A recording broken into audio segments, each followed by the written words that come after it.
जय श्री राम, हर हर महादेव। मैं अधिवक्ता बागेश श्रीवास्तव वाराणसी से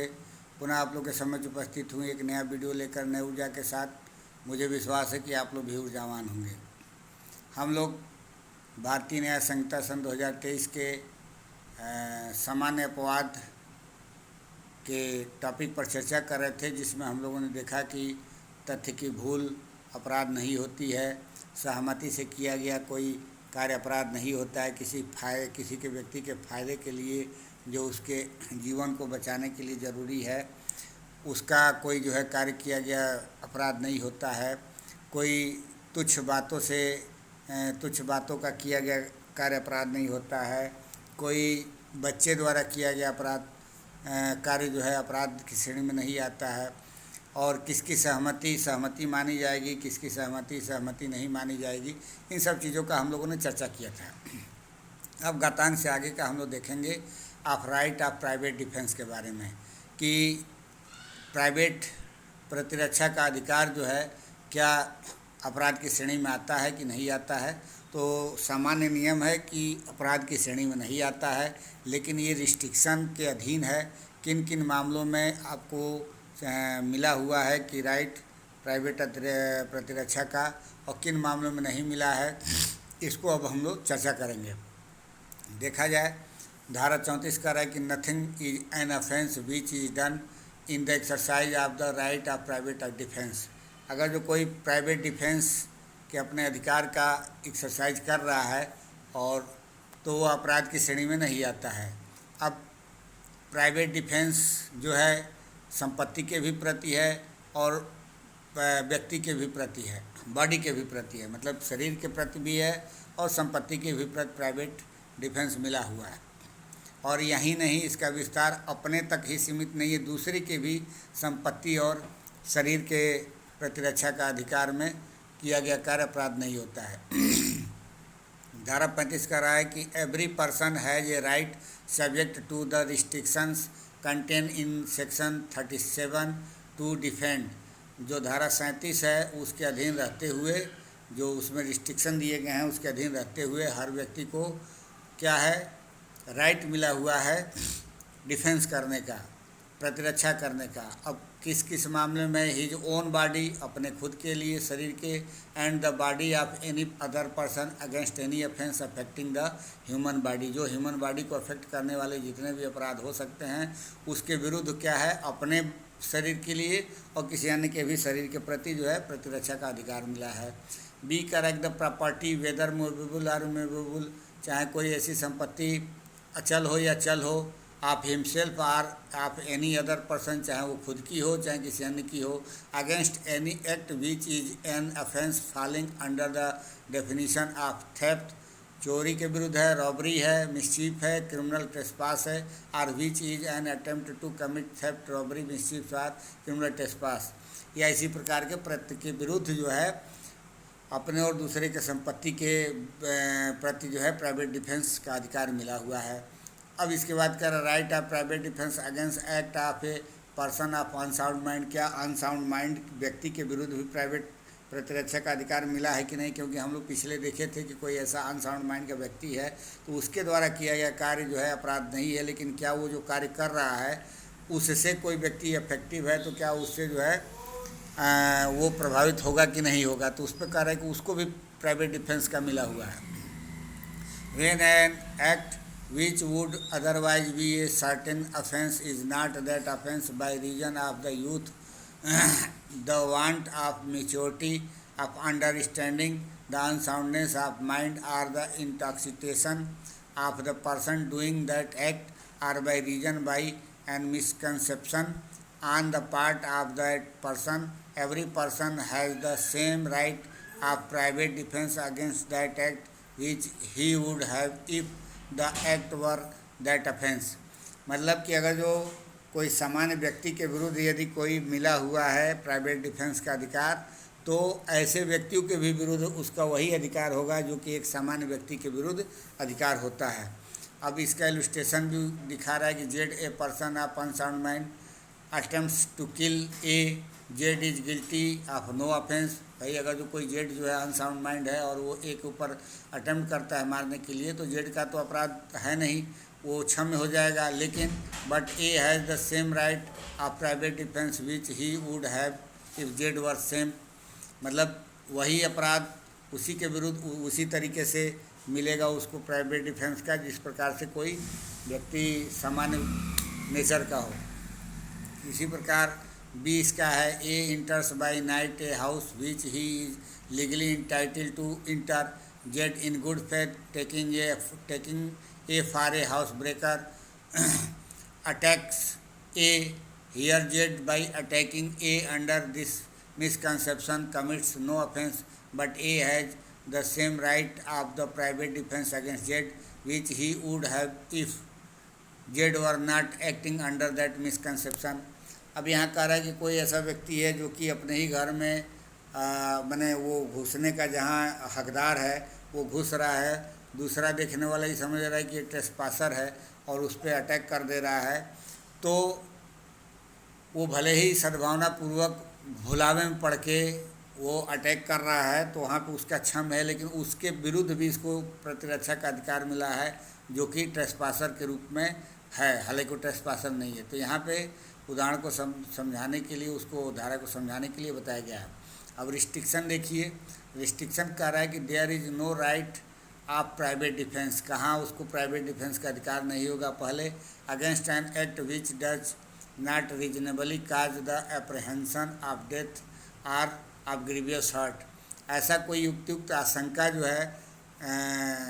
घोर उपहति या मृत्यु तक जो है नहीं है, उस कंडीशन को छोड़कर, माने अगर जो कोई घोर उपहति या मृत्यु की आशंका यदि आपका है तो लोक सेवक ही क्यों ना हो, आपका प्राइवेट डिफेंस वहाँ अराइज हो जाता है। यहाँ पे कह रहा है कि if done or attempt to be done by a public servant acting in good faith under colour of his office, अगर जो वो ऑफिस अपना जो है कोई कार्य कर रहा है और पद के अधीन रहते हुए कोई कार्य कर रहा है और उससे जो है किसी व्यक्ति को मृत्यु या ग्रेवियस हर्ट की आशंका नहीं है और वह व्यक्ति गुड फेथ में कार्य कर रहा था, तो वहाँ पर भले ही दो दैट कर रहा है, भले ही दो दैट एक्ट में not be strictly justified by law, भले वो जस्टिफाइड नहीं हो पाया है कार्य उसका, तब भी अगर जो मृत्यु या घोर उपहति का भय नहीं है, आशंका नहीं है, तो आपको प्राइवेट डिफेंस नहीं मिला हुआ है। Against an act which does not reasonably cause the apprehension of death or of grievous hurt if done or attempt to be done by a direction of a public servant acting in good faith under colour of his office, though that direction may not be strictly justifiable by law. यहाँ पर भी यही बात कह रहा है कि यदि कोई ऐसा व्यक्ति है जो लोक सेवक के निर्देशाधीन कार्य कर रहा है और भले ही वो जो है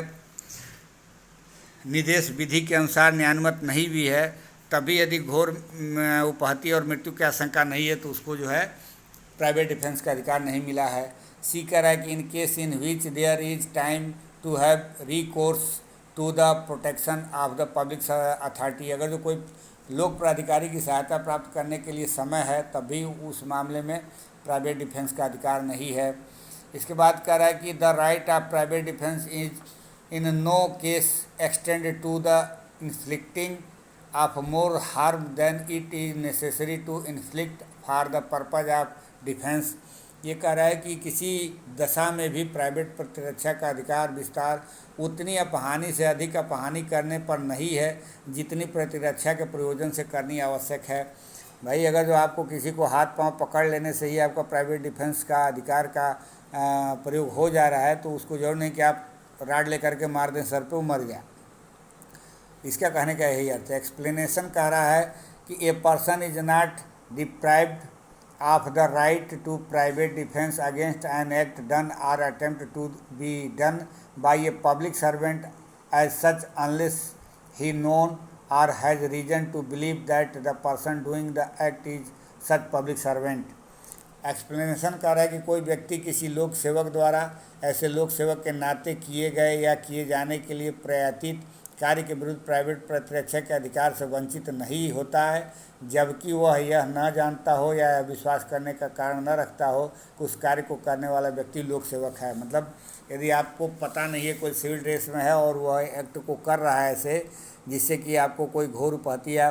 क्या बोलते हैं मृत्यु की आशंका है, तो आपका जो है प्राइवेट डिफेंस अराइज हो जाएगा। दूसरा एक्सप्लेनेशन कर रहा है कि a person is not deprive of the right of private defence against an act done or attempted to be done by the direction of a public servant unless he known or has reason to believe that the person doing the act is acting by such direction, or unless such person states the authority under which he acts, or if he has authority in writing unless he produce such authority if demanded। अब यहाँ पे जो निर्देश की बात कह रहा है कि अगर कोई ऐसा व्यक्ति है किसी लोक सेवक के निर्देश से किए गए या किए जाने के लिए प्रयत्नित है कार्य जो है उसका किसी कार्य के विरुद्ध प्राइवेट प्रतिरक्षा के अधिकार से वंचित नहीं होगा जब तक कि वह यह न जानता हो या विश्वास करने का कारण न रखता हो कि वह कार्य को करने वाला व्यक्ति ऐसे निर्देश से कार्य कर रहा है, या जब तक कि वह व्यक्ति उस प्राधिकार का कथन न कर दे जिसके अधीन वह कार्य कर रहा है, या यदि उसके पास लिखित प्राधिकार है तो जब तक कि वह ऐसे प्राधिकार को मांगे जाने पर पेश न कर दे। मतलब इसका सीधे सेंस ये है कि यदि कोई लोक सेवक है तो अपनी आइडेंटिटी को पहले ही क्लियर कर देगा ताकि अगले को प्राइवेट डिफेंस का अधिकार न मिले, या किसी लोक प्राधिकारी के निर्देश पे कार्य कर रहा है तो उस को जो डायरेक्शन मिला हुआ है वो डायरेक्शन को भी पहचान कराना ज़रूरी है, यानी कि आइडेंटिफिकेशन कराना ज़रूरी है, उसको दिखाना ज़रूरी है। अगर वो नहीं दिखाता है तो आम पब्लिक के तरीके से उसके विरुद्ध भी प्राइवेट डिफेंस होगा। अब ये कह रहा है धारा 38, when right of private defence of body extend to causing death. अब तो यहाँ पे कह दिया था धारा 99 में कि उससे अधिक जो यहाँ पे उपधारा 2 है कि the right of private defence is no case extend to the inflicting of more harm than it is necessary to inflict for the purpose of defence. जो डिफेंस का पर्पज है उससे अधिक जो है आप इन्फ्लिक्ट करके हार्म नहीं पहुंचा सकते, लेकिन यहाँ कह रहा है कि वो एक्सटेंड करके डेथ तक कब हो जाएगा, तो उसके कंडीशन दिए गए हैं कि किन किन मामलों में डेथ तक आप प्राइवेट डिफेंस का इस्तेमाल करके कर सकते हैं किसी व्यक्ति के। तो the right of private defence of the body extend under the restrictions specified in section 37 to the voluntary causing of death or of any other harm to the assailant if the offence which occasions the exercise of the right be of any of the description hereinafter enumerated, namely ये कह रहा है कि शरीर की private प्रतिरक्षा के अधिकार का विस्तार पूर्ववर्ती जो अंतिम धारा है धारा 37 में वर्णित निबंधनों के अधीन रहते हुए हमलावर की स्वेच्छा मृत्यु कारित करने या कोई अन्य उपहति कारित करने तक है यदि वह अपराध जिसके कारण उस अधिकार के प्रयोग का अवसर आता है या तस्मिन पश्चात प्रगणित भातियों में से किसी भी भांति का है। पहला क्या है, such an assault as may reasonably cause the apprehension that death will otherwise be consequence of such assault। ये कह रहा है कि ऐसा मामला जिससे युक्तियुक्त रूप से आशंका कारित हो कि अन्यथा ऐसे हमले का परिणाम क्या होगा, मृत्यु हो जाएगा, तब वहाँ पे आप उस व्यक्ति का डेथ तक कार्य कर सकते हैं प्राइवेट डिफेंस में। दूसरा कह रहा है such an assault as may reasonably cause the apprehension that grievous hurt will otherwise be the consequence of such assault. दूसरा कह रहा है कि ऐसा हमला जिसमें युक्तियुक्त रूप से आशंका कारित हो कि अन्यथा ऐसे हमले का परिणाम घोर उपहति होगा। तीसरा कह रहा है an assault with the intention of committing rape, अगर जो उसका आशय जो है ब्लास्टिंग करने का रहा है, हमला करने का रहा है। चौथा कह रहा है कि an assault with the intention of gratifying unnatural lust,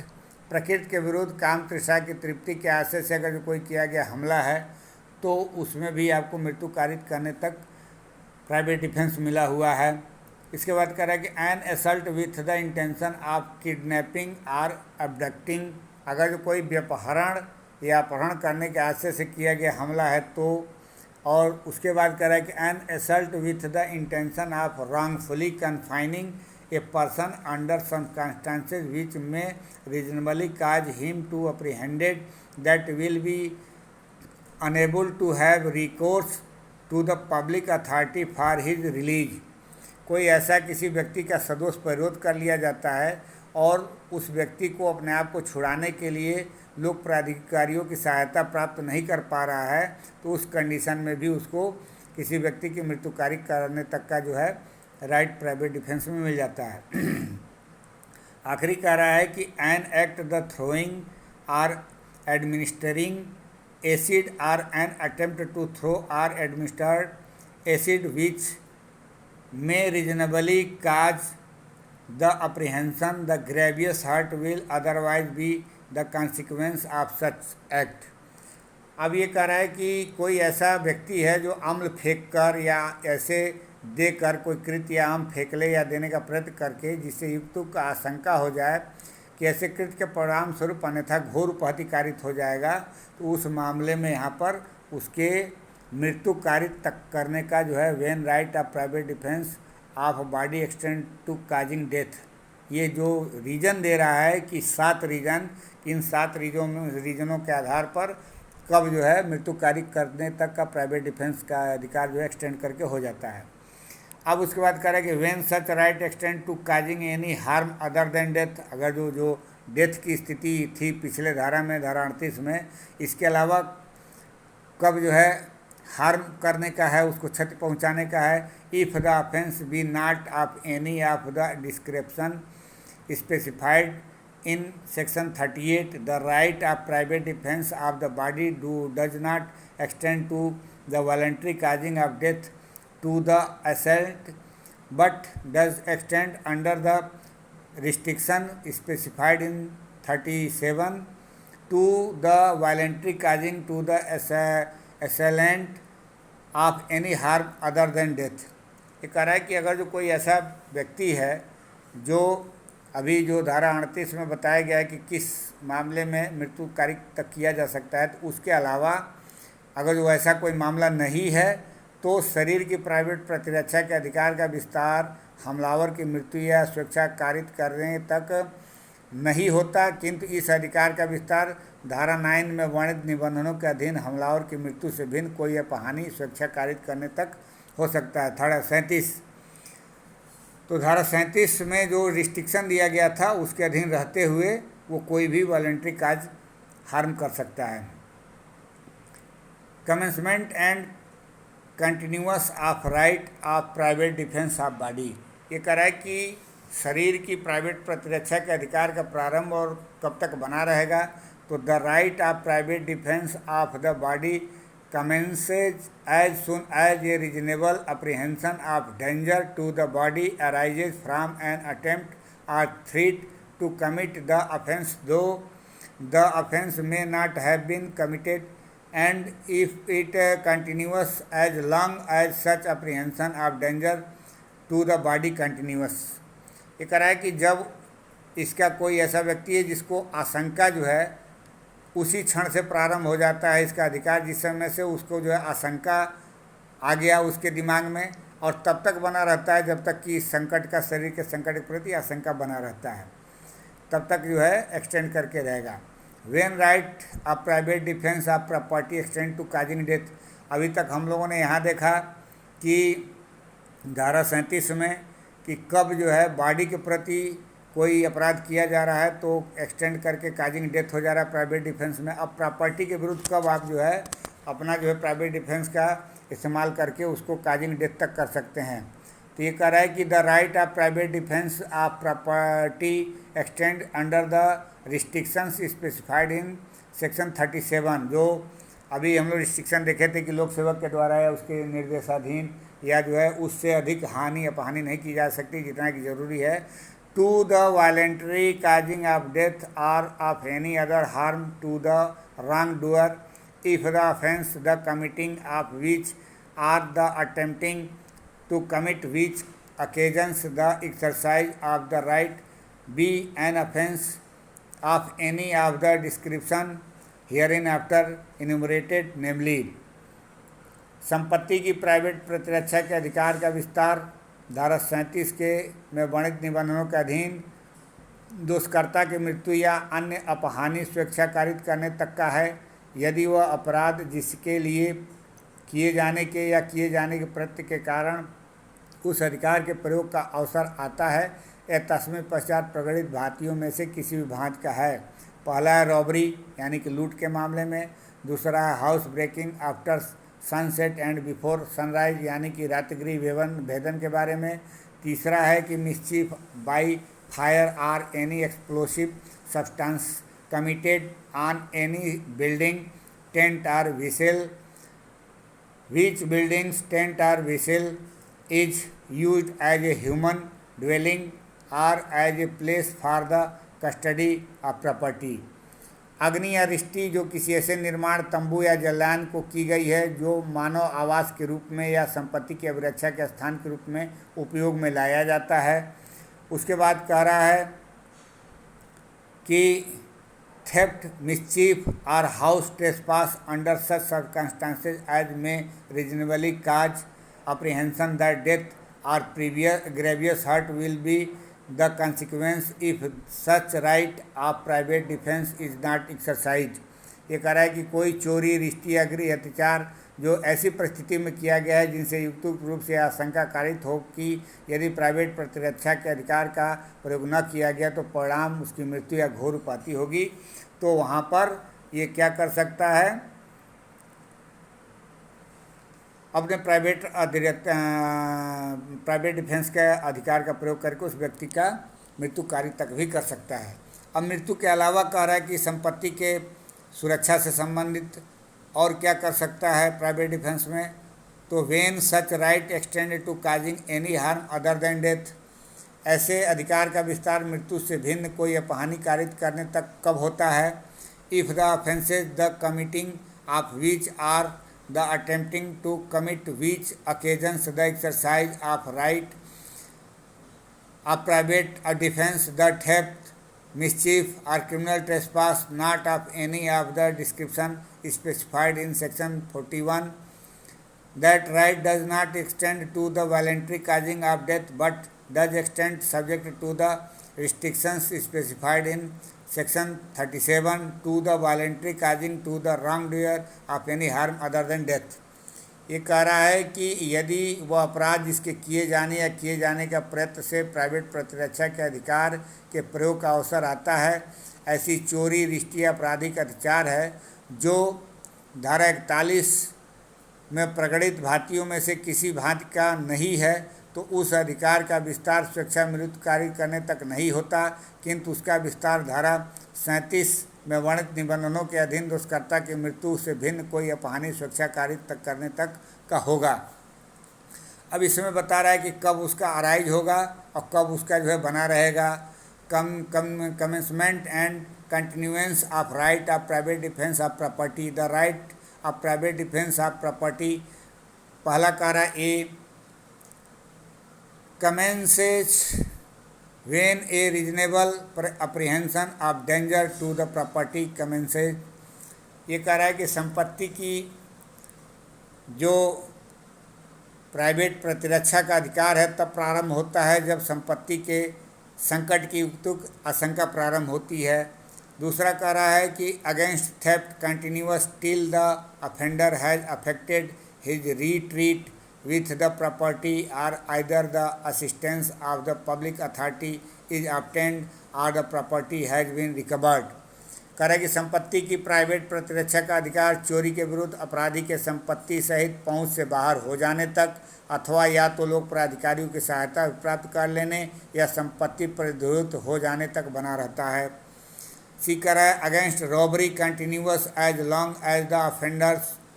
causes or attempts to cause to any person death or hurt or wrongful restraint or as long as the fear of instant death or of instant hurt or of instant personal restraint continues। ये कह रहा है कि संपत्ति के private प्रतिरक्षा का अधिकार लूट के विरुद्ध तब तक बना रहता है जब तक अपराधी किसी व्यक्ति की मृत्यु या उपहति या सदोष अवरोध कारित करता रहता है या कारित करने का प्रयत्न करता रहता है, अथवा जब तक तत्काल मृत्यु का या तत्काल उपहति का या तत्काल व्यक्ति अवरोध का भय बना रहता है। इसके बाद कह रहा है कि against criminal trespass or mischief continuous a long as the offender continuous in the commissions of criminal trespass or mischief. संपत्ति की प्राइवेट प्रतिरक्षा का अधिकार आपराधिक अत्याचार या रिश्ती के विरुद्ध तब तक बना रहता है जब तक अपराधी आपराधिक अत्याचार या रिश्ती करता रहता है।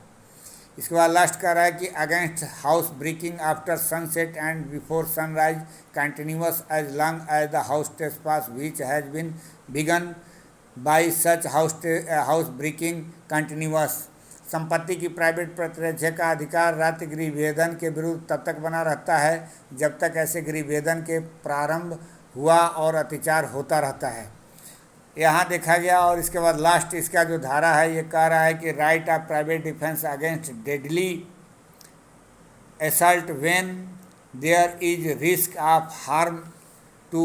Innocent person. घातक हमले के विरुद्ध प्राइवेट प्रतिरक्षा का अधिकार जबकि निर्दोष व्यक्ति को अपहानि होने की जोखिम है वहाँ पर भी बना रहता है। If in exercise of the right of private defence against N assault which reasonably causes the apprehensions of death, the defender be so situated that he cannot effectively exercise that right without risk of harm to an innocent person, his right of private defense extend to the running of that risk। कह रहा है कि जिस हमले से मृत्यु की आशंका युक्त रूप से कारित होती है उसके विरुद्ध प्राइवेट प्रतिरक्षा के अधिकार का प्रयोग करने में यदि प्रतिरक्षा ऐसी स्थिति में हो कि निर्दोष व्यक्ति की अपहानि की जोखिम के बिना वह उस अधिकार का प्रयोग कार्य साधक रूप से न कर सकता हो तो उसके प्राइवेट प्रतिरक्षा के अधिकार का विस्तार वह जोखिम उठाने तक का होगा। इलस्ट्रेशन बड़ा बढ़िया है। A is attacked by a mob who attempt to murder him. He cannot effectively exercise his right of private defense without firing on the mob and cannot fire without risk of harming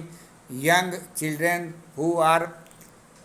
mingled with the mob. A commits no offense if by so firing he harms any of the children। इतना बढ़िया उदाहरण है। कह रहा है कि क पर एक भीड़ द्वारा आक्रमण किया जाता है जो उसकी हत्या करने का प्रयत्न करती है, वह उस भीड़ पर गोली चलाए बिना प्राइवेट प्रतिरक्षा के अपने अधिकार का प्रयोग कार्य साधक रूप से नहीं कर सकता और वह भीड़ में मिले हुए छोटे छोटे शिशुओं को अपहानि करने की जोखिम उठाए बिना गोली नहीं चला सकता। यदि वह ये इस प्रकार गोली चलाने से उन शिशुओं में से किसी शिशु को अपहानि करे तो कोई अपराध नहीं करता। इस प्रकार हम लोगों ने देखा कि प्राइवेट डिफेंस का अधिकार कैसे प्रयोग करते हैं और यह अपराध की श्रेणी में नहीं आता है। यह धारा आपका 34 से लेकर के और धारा 44 तक में वर्णित है। वीडियो लंबा हो जाएगा, मैं अपने वीडियो को विराम दे रहा हूँ। बेयर एक्ट आप लोग ज़रूर पढ़िएगा। इसी तरीके के हम अन्य वीडियो भी बनाकर अपलोड करते रहेंगे, आप लोग बने रहिएगा। और यदि मेरे इस चैनल को सब्सक्राइब नहीं किए हैं तो कृपया सब्सक्राइब जरूर कर लें, बेल आइकन पर क्लिक कर दें और अन्य व्यक्ति को भी शेयर करें। मिलते हैं अगले वीडियो में नई ऊर्जा के साथ, तब तक के लिए इजाज़त दीजिए। धन्यवाद।